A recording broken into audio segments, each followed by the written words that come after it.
Good morning, everybody. Good morning on this Taco Tuesday. Taco Tuesday morning. Rise and grind, everybody, on this wet. It rained again overnight. That's a good thing, people. It is a good thing, especially this time of year. A couple years ago, I had a buddy, somebody on my mail route who their house burned down on Christmas Eve. So all this rain is good. It's not 100%. Electrical fires happen this time of year, but we needed the rain. It's not supposed to rain today, so that's good. Rain overnight, just how I like it. So good morning, everybody. Game Time Brian, otherwise known as, yes, the mailman is back at it today. We sat through a couple ugly games. The Vikings do what they do, win. Vikings look good at times, look not so good at times. Raiders look horrendous. Raiders look real bad. So it'll be interesting to see who gets the number one overall pick, because it seems like everybody wants them some Shedeur Sanders. I think it makes more sense for Sanders to go to the Raiders. Just me. I know there's a money difference, but you're talking about Shedeur Sanders. His father's Deion Sanders. They don't need money. I just think the organization, I think warm weather, I just see Shedeur Sanders better. Plus, I don't want him in the division. Dallas doesn't play mobile quarterbacks well. I don't need Shedeur Sanders in the division, but looks like that's, as of right now, that's what's going to happen. But, so is what it is there. Shedeur looking like the overall number one pick. Just a quick question, Travis Hunter, put it in the comments. Everybody loves some Travis Hunter. I'm not saying he's not a good player. They're saying the best talent in the draft. Again, I think there's a little too much hype there. Not throwing shade on Travis Hunter. I think he's definitely a good player. But to invest that type of capital into a smaller receiver he's a good corner, a great corner, real good receiver. In order to invest that type of capital, you got to play both ways for me, at least a substantial amount of snaps. So let me know, would you play him defense mainly with a little bit of offense? That's how you have to do it. You can't play offense and then a little bit of defense. How is that going to work? I think you're a cornerback that plays offense. 15, 20 plays a game. That's what you do. Let me know what you think. But latest rumor is you got Kyle Shanahan. Yes, flat brim Kyle. Rumors are abound that the Chicago Bears are going to trade for one Kyle Shanahan. Yes, I actually like it. For Caleb Williams. You get him out of San Fran because he's a menace to the Cowboys, Kyle Shanahan. Can't beat anybody in a Super Bowl, but still, from where I stand, Kyle Shanahan's a good football coach.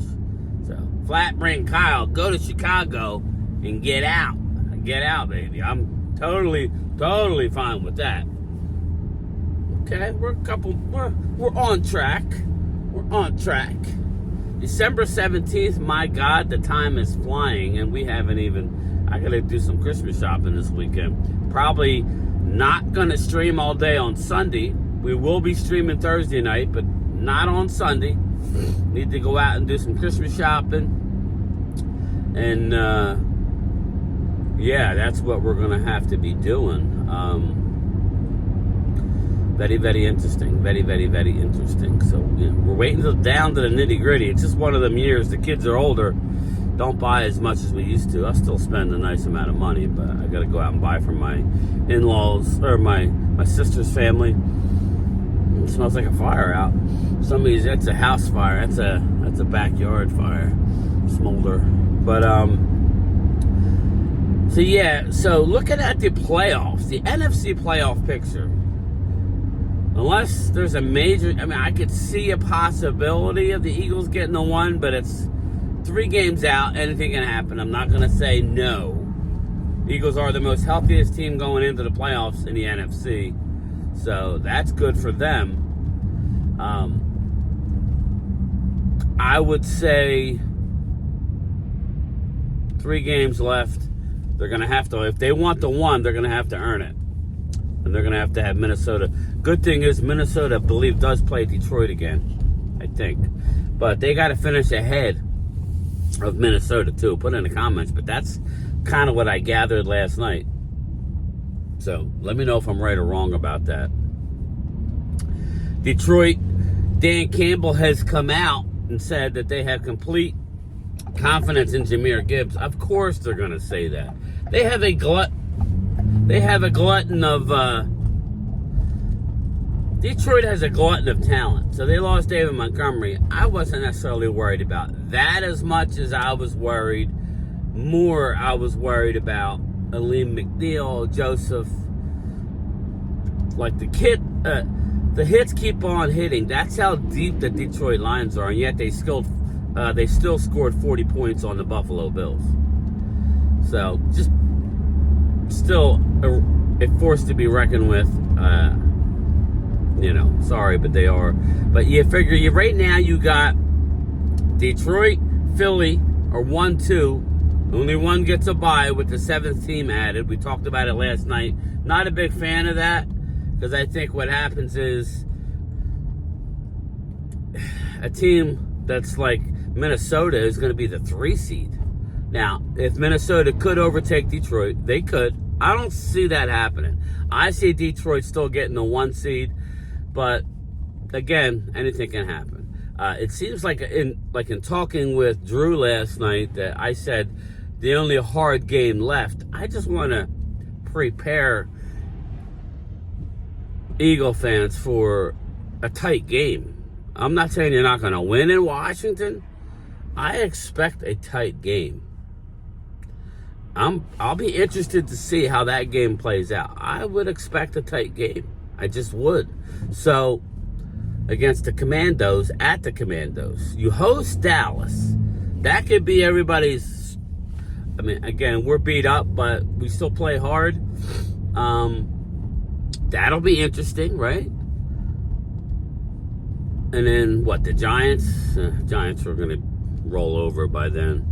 Nah, Giants can't do nothing to you anyway. So, you play at Washington, home against Dallas. Those 2 games are divisional games. You know how that works. If we had more firepower, I would be like, hey, but we don't. So I expect us to play good for a little bit and then roll over. But Washington's playing for something. Washington is not guaranteed a playoff spot. That's what makes that Dallas loss against Cincinnati.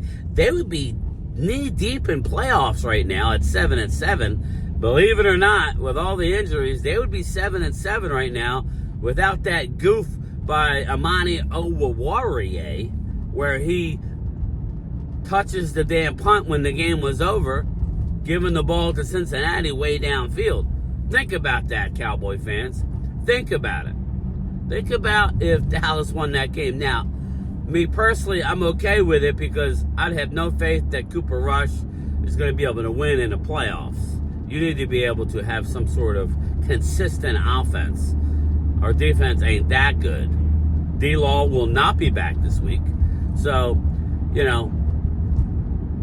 just looking at it, it's a little frustrating there that we still keep having these issues with the coaching, which is another video. It looks like the band is coming back. So unless we have a total collapse and look like ass coming down the stretch, but we're actually playing better than we had all year right now. So, and I don't have a problem with them coming back. I don't. So, but anyway, let's get back to the playoff seedings. Right now, it's Detroit 1, Philly 2, Minnesota 3. It could flip with Minnesota and Detroit. Philly's pretty much locked into 2 unless both Detroit and Minnesota both lose 2 out of 3. And the Eagles win out. I don't see that happening, but you never know.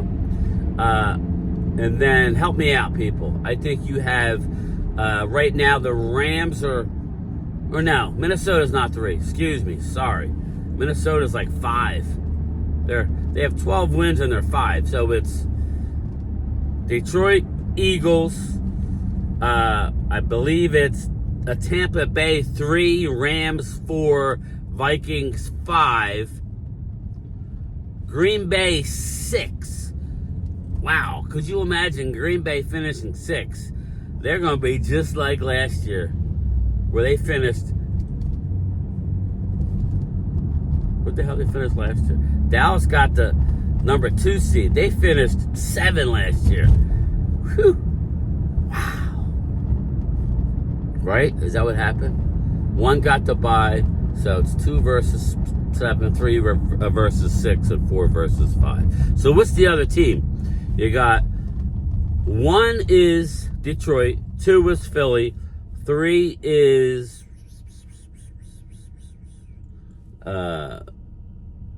Tampa, I think. Rams are 4, but that could be reversed. Minnesota 5. Oh, okay. Green Bay 6, and right now Washington at number 7. Think about that. Going back to Dallas. If if they just win the Cincinnati game that they already had in the bag, this is the mentality that the Cowboys had. They had themselves possibly winning out, whether we agree with that or not. In their minds, if they win out, they have a good chance to be in the playoffs. And shit, if they were 7-7 right now, right? And then they'd have to go, they're hosting in prime time, they could win against Tampa. They could potentially win. I'm not picking them, but it's not like they can't absolutely not win. So they would be 8-7 if they won the Cincinnati game. Going to Philly, big division game. Probably lose, but if you split like they normally do, something happens. 9-7, coming home to play Washington. 10-7. With everything on the line. You already went to the Commandos and won. They're frauds. So, they're frauds. And I think the Eagles are going to beat them this week, because I know that's good. Well, you said earlier in the video. I'm just saying, they're frauds, but it's a divisional game. Shit happens in divisional games. So, that's how bad that Cincinnati lost. Thank God. Because the last thing I need is the Cowboys getting in the playoffs and getting smoked in the playoffs again. Sorry. It's just not. Give me the high pick. But that's how close it was, people. They still mathematically alive somehow, some way. Maybe, just maybe, Dustin Bosley, things would have been different if they would have stocked up more on the liquid gold, baby. I had to get that in. The liquid gold. This episode of Game Time's Drive Into Work is sponsored by none other than Red Solo Cup. I fill you up, let's have a party. Hey guys, hi mom, hi dad. Just passing the cemetery. Liquid gold, baby, liquid gold. Indeed it is. So, yeah, that's the current playoffs right now. So, that's what's fun about this time of year. You're jockeying for position, you know. Eagles have clinched the playoff, I believe. Yes, they have clinched the playoff, not the division yet. That should happen this week. Then they go in and bust up the Commandos. I expect a good game, at least for half. I do. But I don't know. Just trying to look around. I actually would like to see Commanders make the playoffs. So I hope that they do make it in. I do. I'm hoping they get into the 7th seed. Get that draft pick as high as possible. You know, and plus I like to see NFC East games. That first round, think about it. If Washington gets in, that first round game is Birds hosting the Commandos. That's fun. Right? That's fun. So, but it just sucks because the number 2 seed, you got to win 3 games to get to the Super Bowl. It's tough. It's tough. It's tough. But listen, man, anything can happen. But I am rolling into work here. That's a mishmash of what happened. Kyle Shanahan to Chicago in a trade. That begs the question, who would be the next 49er head coach? Very interesting. Who would be the 49ers' next head coach? Ben Johnson? Ben Johnson? Did you say Ben Johnson?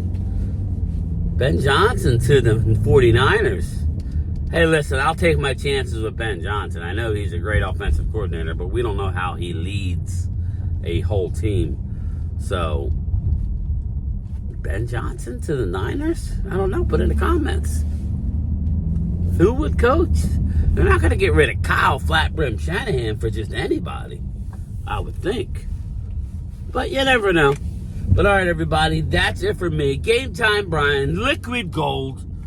Hopefully I see everybody around 3 o'clock, 2:30, 3 o'clock at the lunchtime chat.